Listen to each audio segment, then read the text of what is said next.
Bismillahirrahmanirrahim. Elhamdülillahi'llezî hedâna lihâzâ ve mâ kunnâ linehtediyye levlâ en hedânallah. Vessalatu vesselamu ala Resulillah ve ala alihi ve sahbihi ve men valâ emma ba'du. Esselamu aleyküm ve rahmetullahi ve berekatuh. Biz ilgirki saatlik derslerimizde günah ma'siyatlarning insonning qalbiga bo'lgan ta'siri haqida to'xtalib o'tgan edik. Biz bugungi saatlik derslerimizde qalblarni kirlardan va nijosatlardan poklash haqida to'xtalamiz. Chunki bu temada to'xtalishimizning sababi jannat eng pok o'rin. Alloh subhanahu va taolo eng pok zot. Faqat pok narsalarni qabul qiladi. Jannat pok o'rin bo'lib, jannatga pok kishilar kiradi. Eng qalbi pok, sog'lom bo'lgan kishilar jannat kiradi.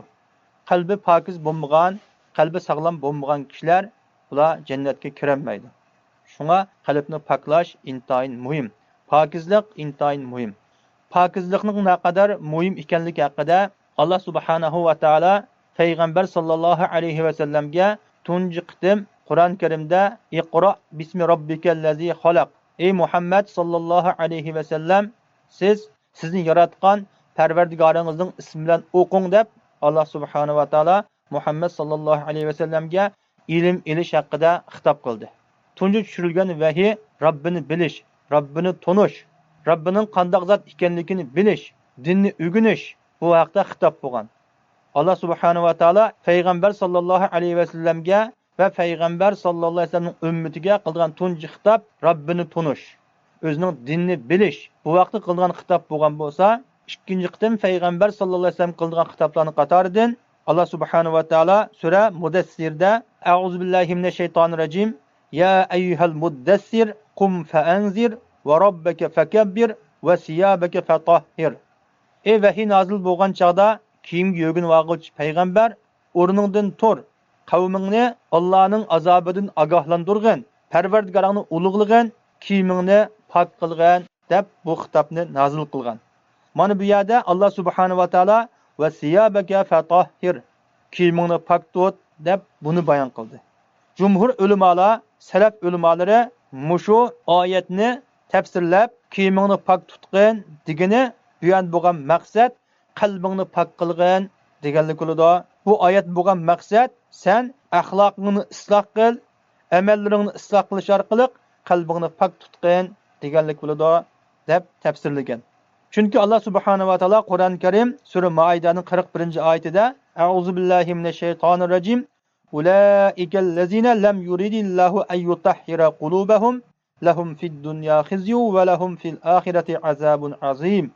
Aş kişiler Allah subhanahu ve taala ularning qalblarini poklashni iroda qilmagan, ularning qalbini poklashni xohlamagan kishilardir.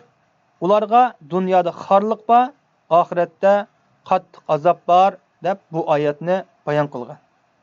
Allah subhanahu ve taala ularning qalblarini poklashni iroda qilmagan kishilar, qalbi pok bo'lmagan kishilar dunyoda ham xor yashaydi ekan. Dunyoda ular xorliq bo'ladi ekan, oxiratda ular dardlik azob bo'ladi ekan. Shuning yuqori oyatlardan chiqadigan xulosa qalbini pok qilmagan odam jannatga kirolmaydi. Alloh subhanahu va taolo qad aflaha man zakkaha va qad khaba man dassaha. Qalbini pok qilgan odam u murodiga yetadi, baxtga erishadi. Qalbini gunoh, ma'siyat, fisqi fujurlar bilan kamsitgan odam u xor bo'ladi, ziyon tortadi deb bayon qilgan. Ulamolardan Abdullah ibn Abbas radhiyallohu anhu mana shu oyatni va siyabaka fatahhir degani sen gunohlardan poklangin deganlik bo'ladi deb tafsirlagan. Jahiliyat davrida qilish durust deb qaralgan, gunohlardan qalbingni pok qilgin deganlik bo'ladi deb tafsirlagan. Salaf ulamolarimizdan Mujohid, Qatada rahimahumullohlar bular shu oyatni sen o'zingning qalbingni gunohdan poklagin deganlik bo'ladi deb tafsirlagan. Va siyabaka fatahhir sen kiyimingni poklagin degani bu qalbingni gunohdan poklagin deganlik bo'ladi deb shunday tafsirlagan. Nima ish qadisa? Chunki bu arablarning normal so'z ishlatish uslubida arablar qalbni kiyim deb kinoya qildi ekan. Qalb demoqchi bo'lsa kiyim deb ishlatildi ekan. Bu kinoya so'z deydi. Hasanul Basri rahimahulloh aytdiki, kiyimingni pok qilgin degan bu oyat sen axloqingni go'zal qilgin deganlik bo'ladi deb tafsirlagan. Buni ham Imom Qurtubiy o'zining kitobida shunday bayon qilgan. Shuning asosan bu yerdagi kiyim deganlik go'zal axloq deganlik bo'ladi. Sen axloqingni go'zal qilgan deganlik bo'ladi. Chunki insonning axloqi uningki shu ustiga kiygan kiyimini ham o'z ichiga oladi, hamma narsani o'z ichiga oladi. Ya'ni u insonning axloqi insonning qalbidagi kiyimini ham o'z ichiga oladi deb shunday tafsirlagan ekan. İmam Avfi Abdullah ibn Abbas'dan bu oyatning tafsiri haqida shunday deganki, sening kiyiming pok bo'lmagan, halol bo'lmagan kasblardan kiygan kiyim bo'lmasin deganlik bo'ladi. Va uning ma'nosi sening kiygan kiyimlaring bulab ilingan kiyim bo'lmasin yoki uni ilish durust bo'lmagan yo'llardan olgan, kasb qilingan mandaq kiyimlar bo'lmasin deganlik bo'ladi deb tafsirlagan. Ya'ni ulamolardan Said ibn Jubayr rahimahulloh va siyabaka fatahhir. Sen kiyimini pok qilgin degan bu oyatning tafsiri sen qalbingni pok qilgin va niyatingni pok qilgin, niyatingni durust qilgin deganlik bo'ladi deb shunday tafsirlagan ekan. Mana bu qalbning pokligi intayin muhim. Alloh subhanahu va taolo payg'ambar sallallohu alayhi va sallamga shunday xitob qilgan deydi. Ya'ni ulamolar bu oyatning tafsiri va siyabaka fatahhir kiyimini pok qilgin deganlik ham bu biz kiyayotgan uchimizga kiyimlarni najosatdan pok qilgin deganlik ham bo'ladi. Chunki kiyimlar najosat bo'lib qolsa namoz durust bo'lmaydi. Biz sirtqi ko'rinishimizda o'zimizning uchimizga kiyayotgan badanimizni, avratlarimizni yugab turgan mush kiyimlarni ham pok tutqin deganlik ham bo'ladi. Mushundaq ma'nosi chiqadi deb tafsirlagan. Abu Saq rahimahulloh mushu oyatni va siyabaka fatahhir degan bu oyatni tafsirlab, sen kiyimingni qisqa qilgan, kiyimingni qisqartgin deganlik bo'ladi. Ya'ni kiyimingni uzartib olmagin, uzun kiymagin deganlik bo'ladi deb tafsirlagan. U shunday aytadiki, chunki kiyimni qisqa kiyish bu najosatdan yiroqlashtiradi.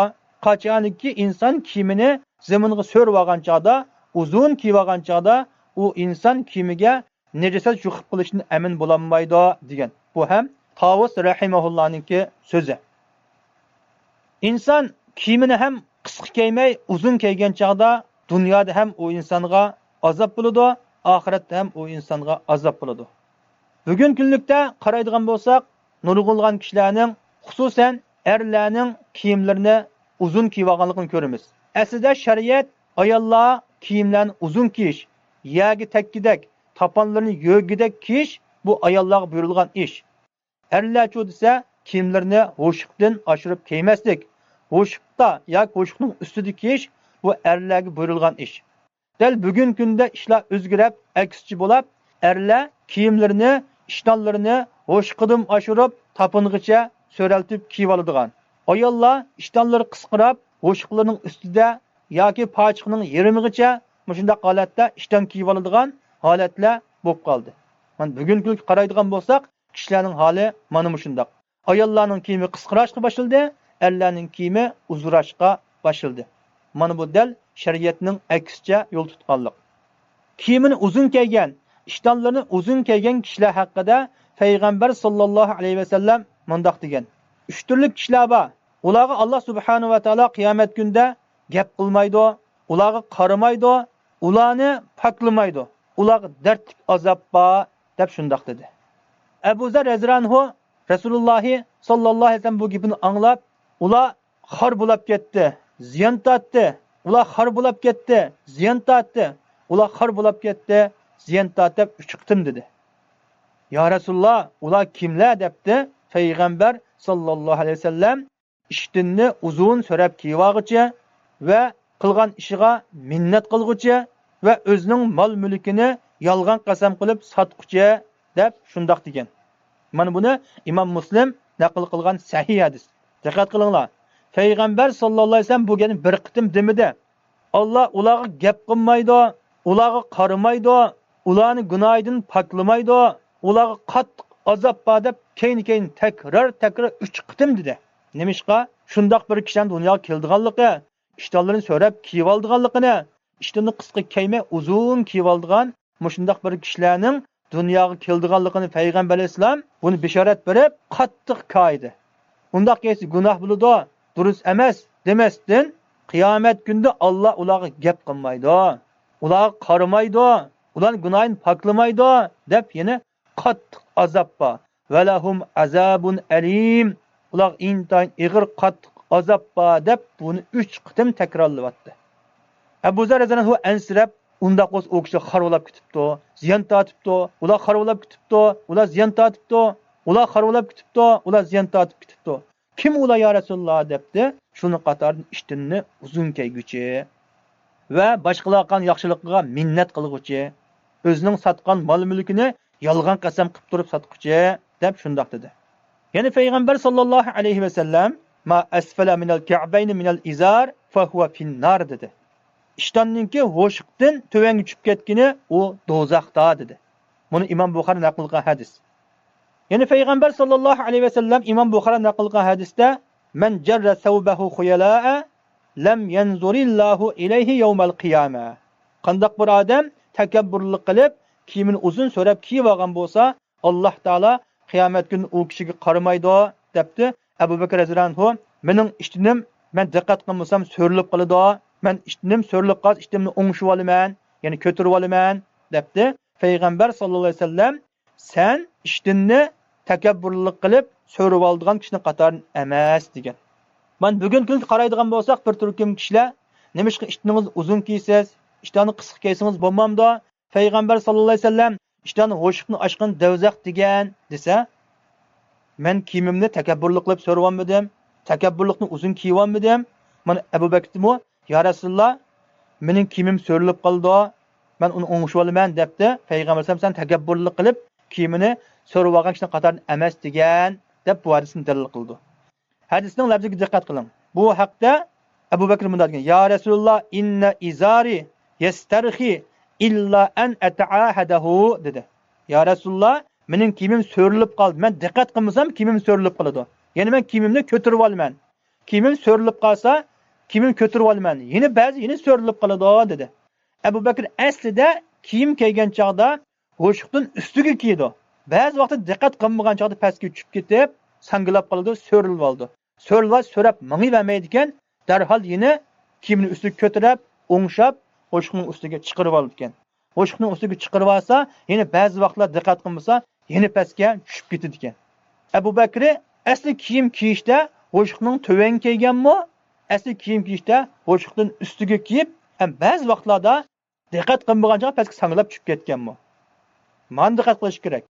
Abu Bakr asli ishdan kelgan chog'da g'oshiqdan sangilib kelmagan, balki g'oshiqning ustiga kelgan. Ba'zi vaqt diqqat qilmay, ishtini pastga sangilab qolgan. Sangilab qolgan joyda yana qaytadan ishtini o'ngshab, ko'tarib, ustiga o'ngshib olgan, ustiga ko'tarib olgan. Mushunda qilaman debdi. Sen takabburlikdan kiyimini so'rib olgan kishini qator emas deb Rasululloh uni oqladi. Unda bo'lsa, sizmi payg'ambar sollallohu alayhi va sallam Abu Bakrni oqlagandek o'zingizni oqlamoqchi bo'lsangiz, asli ishdan kelgan chog'da, bozordan ishdan setib olgan chog'da, ishtonni uzun bo'lib qolsa, saypog'ini qishiga olib, g'oshiqingizning miqdorini o'lchitib, kestirib, aningdan keyin siz diqqat qilmay, belingizda tasma tumay yoki ishtonning rezingisi bo'shab ketib, pastga sangilab qolgan bo'lsa, aningdan ko'tarib oling. Ishtingiz pastga sangilab qolgan holatlarda men diqqat qilmasdan ixtiyorsiz pastga sangilab qolibdi yoki tasmam bo'shab ketib sangilab qolibdi, shuni ko'tarib oldim deng. Bu chog'da hadisning mazmuniga tushsiz.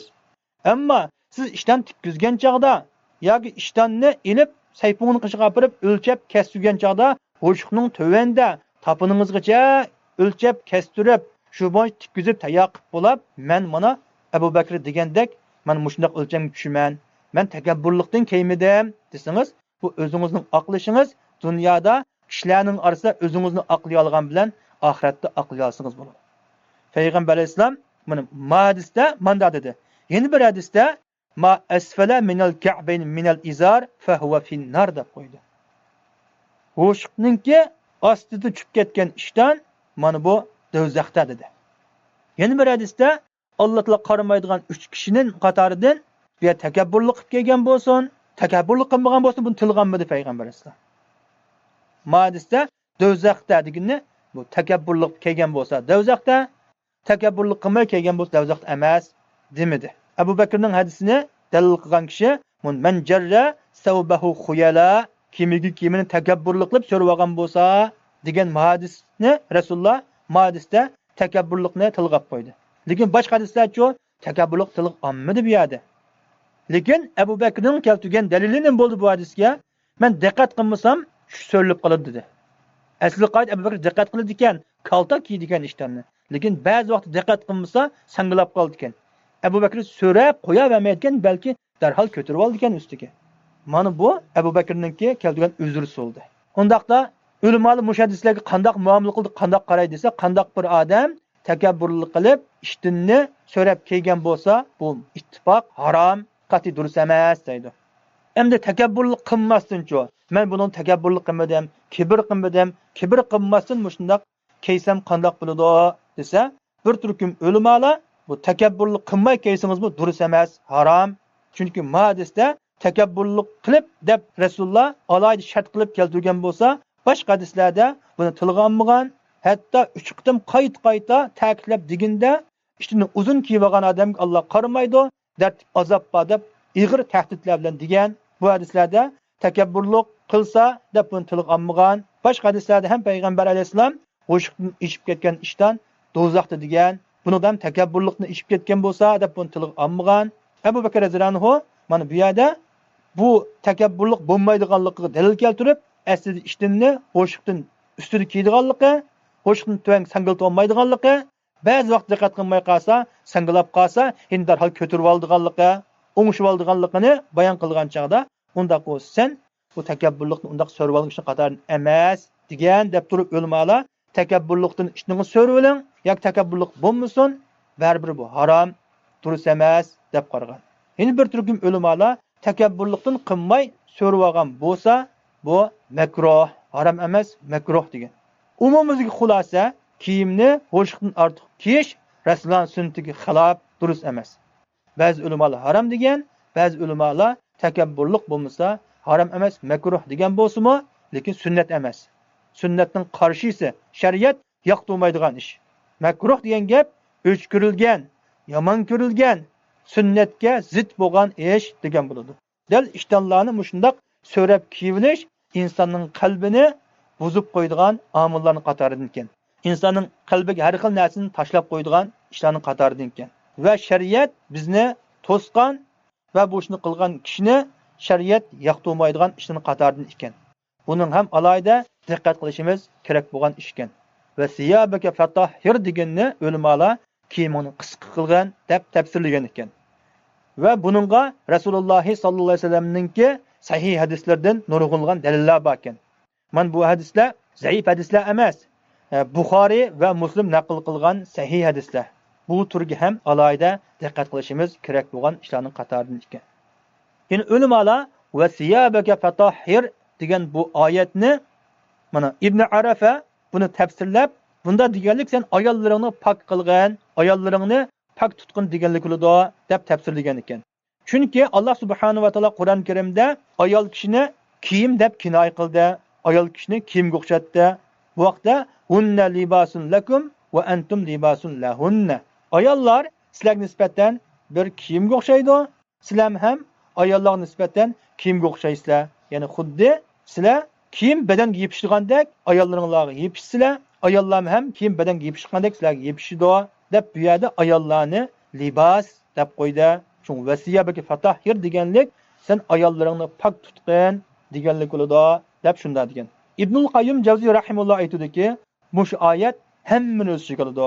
Ya'ni bu oyat qalbingizni poklang, niyatingizni poklang, kiyimingizni poklang, axloqingizni go'zal qiling, ayollaringizni iffatli pok tuting degan hamma narsani o'z ichiga oladi deydi. Biz ayollarimizni ham pok tutishimiz kerak bo'ldi. Qalbning sog'lom bo'lishi uchun, sog'lom qalb egisi qatorida bo'lishimiz uchun ayollarimizni pok tutishimiz kerak bo'ladi. Ayollarimizni qanday pok tutamiz? Ayollarimizni o'lchamlik holatda shariat ko'rsatgandek hijoblantirishimiz, o'rantirishimiz, kengri, uzun, ozoda, boshqalarni jalb qilmaydigan, shariatga uyg'un bo'lgan hijoblar bilan ayollarimizni, qizlarimizni hijoblantirishimiz kerak. Ayol qizlarimiz o'lchamlik hijoblangan chaqda sirtqa chiqmoqchi bo'lsa, o'lchamlik hijob bilan hijoblangan chaqda o'zi ham isloh bo'ladi, biz ham isloh bo'lamiz. Bizning qalbimiz ham pok turadi, boshqalarni ham fitnaga tashlab qo'ymaydi. Aksicha, ayollar isloh bo'lmagan chaqda ayolning eri ham u buziladi, ayol ham o'zi buziladi, jamiyatdagi boshqa kishilar ham buziladi. Bir jamiyatning isloh bo'lishi ayollarning isloh bo'lishi bilan intayin zich munosabatlik. Bir jamiyatning buzilishi ayollarning buzilishi bilan zich munosabatlik. Shuning qiyomat kunida pok holatda sog'lom qalb bilan jannatga kirishimiz uchun biz ham ayollarimizni pok tutishimiz kerak ekan. İnsanning uchisi kelgan kiyim-kechakning bu qalbga alohida zo'r ta'siri bor.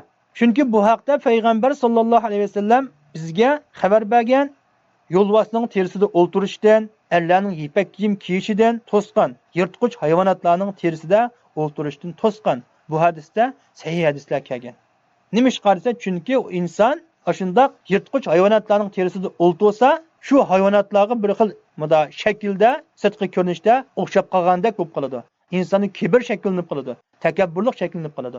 Shuning insonning qalbini davolaydigan muhim davo bu insonningki sirtqi qiyofati ham insonning qalbiga ajoyib ta'sir bo'ladi. Shuning har birimiz shu nuqtalarga alohida diqqat qilishimiz kerak bo'ladi. Alloh subhanahu va taolaninki Qur'on-i Karimdagi "Vasiyabaka fatahhir" degan bu oyatini ulamolar kiyimingizni pok tuting, kiyimingizni qisqa kiying, qalbingizni pok tuting, niyatingizni pok tuting, ayollaringizni poklang, o'zingizning axloqingizni poklang, amallaringizni poklang, axloqingizni go'zal qiling deb tafsirlagan va insonning sirtqi qiyofatining qalbga bo'lgan ta'siri intayin cho'ng bo'ladi. Shuning qalbni poklashga alohida ahamiyat berishimiz kerak bo'ladi. Jannat pok o'rin, faqat pok kishilarlar jannatga kira oladi. Qalbini pok qilmagan odam jannatga kira olmaydi. Jannatga salomat holatda kirish uchun qalbimizni alohida poklashimiz kerak. Qalbni buzib qo'yg'ich omillardan yiroq turishimiz kerak bo'ladi. Alloh subhanahu va taolo har birimizning qalblarimizni pok qilib bersin, qalblarni buzg'ich omillardan har birimizni yiroq qilsin. Va axiru da'vana anil hamdulillahi robbil alamin.